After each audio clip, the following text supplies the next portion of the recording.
Hello friends, welcome back to our channel subscribe for stocks. तो आज हम बात करने वाले हैं एक बैंक के ऊपर जो कि आप देख सकते हैं येस बैंक।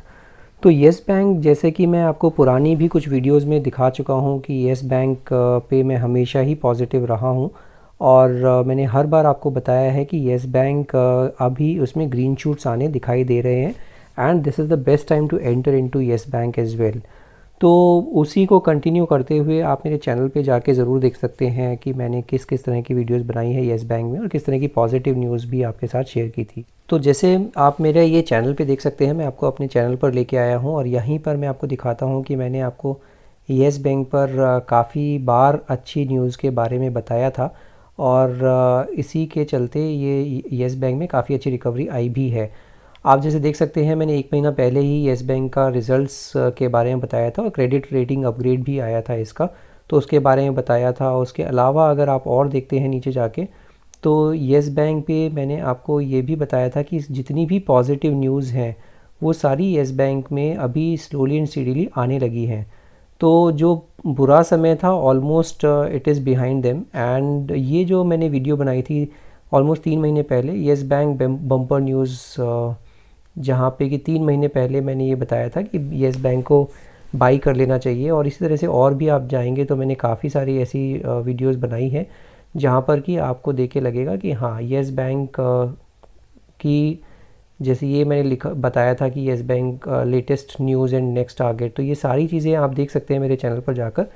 और उसी के कंटिन्यूएशन में अगर हम आज बात करते हैं तो आज ये जो है आप देख सकते हैं कि येस बैंक ने आज कुछ 10% का अपर सर्किट लगा दिया है। तो ये भी एक रीसेंट मूव हुआ है कि 5% से 10% का 10% का सर्किट रिवाइज़ हुआ है, सर्किट फिल्टर रिवाइज़ हुआ है येस बैंक में। और उसी के वो भी एक पॉजिटिव न्यूज़ है बिकॉज 5% के सर्किट में कोई भी शेयर फंसा होता है तो वो बहुत ज़्यादा ट्रेडर इंटरेस्ट उसमें नहीं बनता है। सेकेंडली इसमें आप देख सकते हैं कि AMFI जो है, एसोसिएशन ऑफ म्यूचुअल फंड्स, उन्होंने भी इसको लार्ज कैप में अपग्रेड करने की बात करी है from mid cap mutual fund.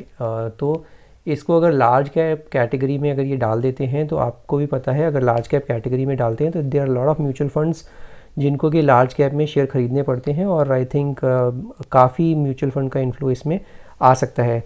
Secondly इसमें जैसे जो असेट इनके जो बेड डेट्स हैं या फिर NPAs हैं वो 40,000 करोड़ के बैड लोन्स को ये असेट रिकन्स्ट्रक्शन कंपनी के थ्रू अपना सेल करना चाहती है और उसी के एवज में इनको जो भी पैसा मिलेगा वो इसके बैलेंस शीट को स्ट्रॉन्ग करेगा।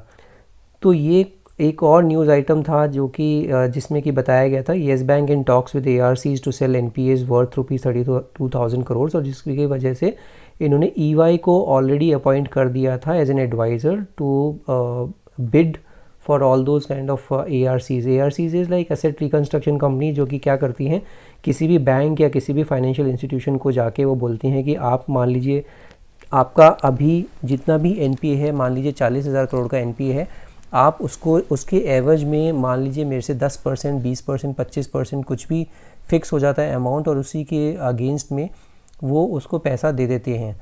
वो अपफ्रंट मनी होता है जो ARCs जनरली बैंक या फाइनेंशियल इंस्टीट्यूशन को दे देते हैं और जितना भी मान लीजिए 75% का जो बेड डेट है वो उसको रिकवर करने की कोशिश करते हैं और वहाँ से वो लोग एसेट रिकन्स्ट्रक्शन कंपनीज वहाँ से अपना प्रॉफिट्स निकालती है। तो मान लीजिए 40,000 करोड़ का बेड डेट है, उसमें 10% देना पड़ा तो 4,000 करोड़ में वो आपने 40,000 करोड़ के NPAs खरीद लिए और उसमें से मान लीजिए 4,000 की जगह आपने 10,000 करोड़ उसमें से रिकवर कर लिया तो 6,000 crore is pure your absolutely your profit. जबकि येस बैंक की अच्छी बात क्या है, yes bank has already made provisions of for 76% for its gross NPAs worth ₹24,476 crore. तो ये ऑलरेडी अपना प्रोविज़न कर चुकी है, प्रोविजनिंग भी कंप्लीट हो चुकी है इनकी और बहुत अच्छे से ये कंपनी अपने जितना भी चीज़ें हैं उसको संभाल के चल रही है। अभी इससे फ़ायदा क्या होगा, ARC ने अगर मान लीजिए 40,000 करोड़ की अगर ये डील हो जाती है किसी के साथ और अगर 20-25% का रिटर्न इनको 20-25% का जो इनको पैसा मिल जाता है, मान लीजिए 10-12 हज़ार करोड़ का, तो 10-12 हज़ार करोड़ का सीधे सीधे इनके पास लिक्विडिटी आ जाएगी और उसके वजह से इनका बिज़नेस आगे ग्रो करेगा। वन टाइम एनपीए है उसको हटा के बैलेंस शीट क्लीन करके, that's how all the banking companies does it in this banking industry. इसके अलावा जो थर्ड न्यूज़ है, पहली न्यूज़ हो गई कि मिड कैप से अगर ये लार्ज कैप में जाती है तो वो एक अच्छी न्यूज़ है। दूसरी एआरसी के जो है वो न्यूज़ अच्छी है। तीसरी एमएससीआई का, आपने अभी थोड़े दिन पहले भी मैंने इस पे वीडियो बनाई थी, जो एमएससीआई ने जो मॉर्गन स्टैनले का इंडेक्स है उसमें भी इसका इंक्लूजन हो रहा है, तो वो भी एक अच्छी न्यूज़ है इनके लिए।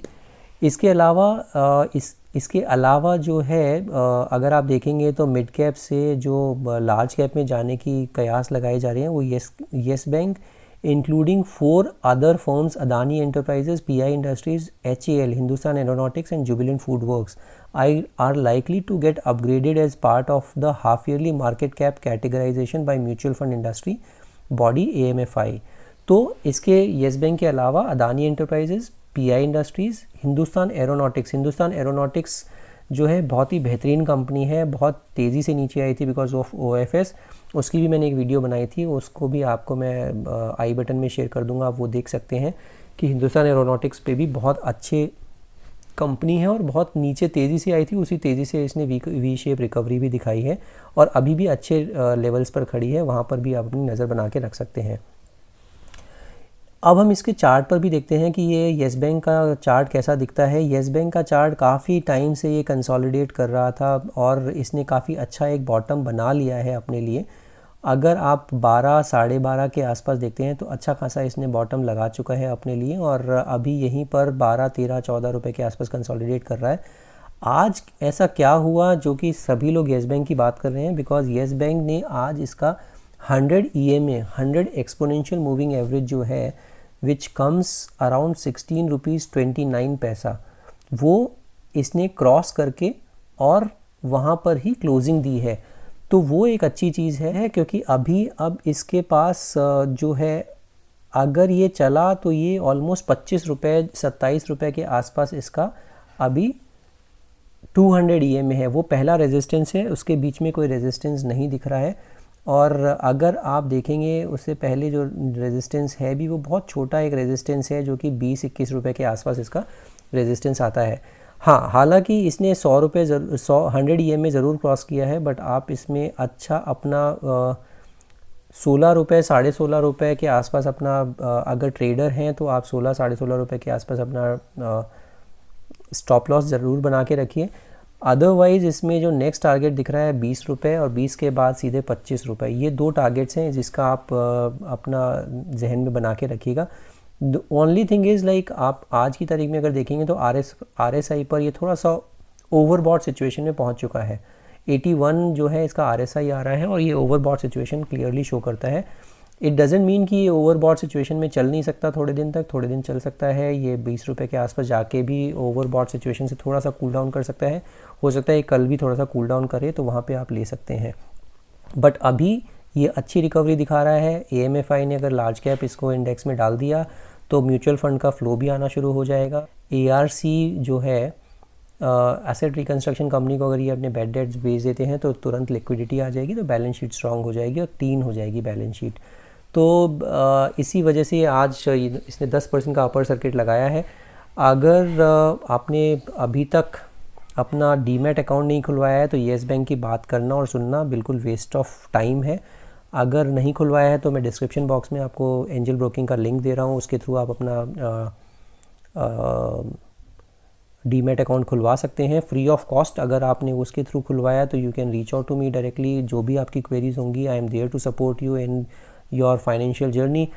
इसके अलावा अगर आपने अभी तक मेरा चैनल ही सब्सक्राइब नहीं किया है तो आप क्विकली मेरा चैनल सब्सक्राइब कर लीजिए एंड बेल आइकन दबाना मत भूलिएगा और इसको ज़्यादा से ज़्यादा दोस्तों से शेयर कीजिए so that they can also create wealth for themselves. And along with it अगर आप मेरे को फॉलो करते हैं तो स्विंग ट्रेडिंग के मैं काफ़ी आइडियाज़ अपने ट्विटर और टेलीग्राम चैनल पर भी देता रहता हूँ, जो कि आपको नीचे फ्लैश हो रहा है, वहाँ पर भी जाके आप अपना मुझको फॉलो कर सकते हैं। जैसे मैंने आज भी डाबर के एक आइडिया शेयर किया है। I think Dabur has also made a very strong hammer pattern and वहाँ पर आप ख़रीदारी कर सकते हैं। उसके अलावा भी मैं काफ़ी शेयर्स जो है आइडियाज़ शेयर करता रहता हूँ वहाँ पर। तो you can go and follow me on Twitter as well and Telegram channel as well. And मैं बहुत ज़्यादा ट्रेडिंग के आइडियाज़ नहीं देता हूँ कि आज ख़रीदा दोपहर में और शाम को बेच दिया, इंट्राडे में नहीं बताता हूँ। मैं जनरली बताता हूँ कि थोड़ा सा स्विंग ट्रेडिंग, कि आपने आज रखा और आप थोड़े दिन तक उसको रख के अपना प्रॉफिट बना सकते हैं। जैसे लॉरस लैब्स मैंने ख़रीदा हुआ था, आज मैंने अपना प्रॉफिट कम्प्लीटली बुक कर लिया है 333 रुपीज़ पे, 286 पे मैंने ख़रीदा हुआ था। तो वहाँ पर मैंने अपना अच्छा 15-16% का रिटर्न आ गया है मेरे को कुछ ही दिनों में। और यूपीएल अभी भी मैं होल्ड कर रहा हूँ। यूपीएल जैसे जितने लोग जानते होंगे 425-428 के आसपास मैंने होल्ड किया हुआ है और अभी 470-75 चल रहा है, आज 486 तक जाके नीचे आया है। तो ऐसे काफ़ी सारे आइडियाज़ हैं। Recently I ventured into Bharti Airtel again at 497-98 के आसपास, एंड वो भी आज 516 जाके आया है। तो इसी तरह से स्विंग ट्रेडिंग के आइडियाज़ मैं काफ़ी देता हूँ अपने इसमें अपने ट्विटर और टेलीग्राम पे। तो go and have a look at the previous calls as well, and if in case you like it, do share it with your friends and family as well there as also. So this is it for today's video. We'll see you in the next video. Thank you so much for watching.